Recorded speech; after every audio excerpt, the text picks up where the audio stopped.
গুলিস্তান তুমি কার, এই প্রশ্নের উত্তর খুঁজতে গিয়ে যা জানা গেল, এই গুলিস্তান ঢাকা শহরের গুরুত্বপূর্ণ একটা স্থান। এটা কি সরকারের, নাকি জনগণের, নাকি নাকি সিটি কর্পোরেশনের? দর্শক, আপনারা যে স্থানটা দেখতেছেন এটা হলো গুলিস্তানের খুব গুরুত্বপূর্ণ জায়গা, নবাবপুর।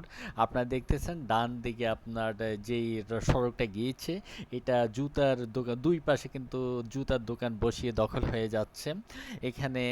আর একটু আমরা এখন আপনাদেরকে যেটা দেখাচ্ছি, এটা হলো এই গুলিস্তান থেকে বায়তুল মোকাররমের দিকে যাইতে যে রাস্তাটা পড়তেছে, এটা হলো সেই রাস্তা।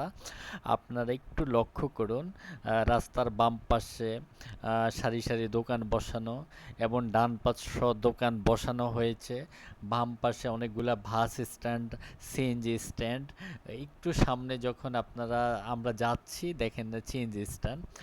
এই গুলিস্তানটা কার ক্ষমতা বলে, কোন প্রভাবের কারণে প্রতিনিয়ত দখল হয়ে যাচ্ছে, আদৌ উত্তর খোঁজার জন্য আমরা চেষ্টা করতেছি।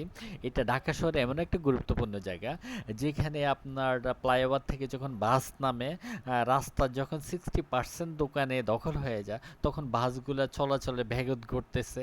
মানুষ তাদের গন্তব্যস্থলে পৌঁছাইতে অনেক কষ্ট হচ্ছে, যার কারণে প্রতিনিয়ত এই গুলিস্তানে যানজটের সৃষ্টি হচ্ছে।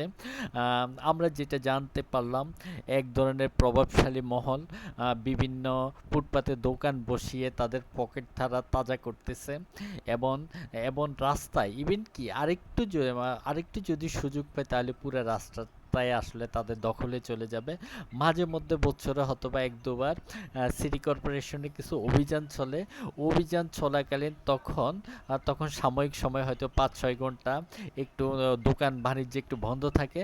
তারপরে যখন আবার অভিযান শেষে আবার তাদের দোকানগুলা তাদের পকেট ভারী করার জন্য, তাদের ক্ষমতা বলে, তাদের শক্তি বলে, সরকারি রাস্তা, সরকারি সম্পদ দখল করা হচ্ছে, যার কারণে জনগণের দুর্ভোগ সৃষ্টি হচ্ছে, বাস যান চলাচল দুর্ভোগ সৃষ্টি হচ্ছে।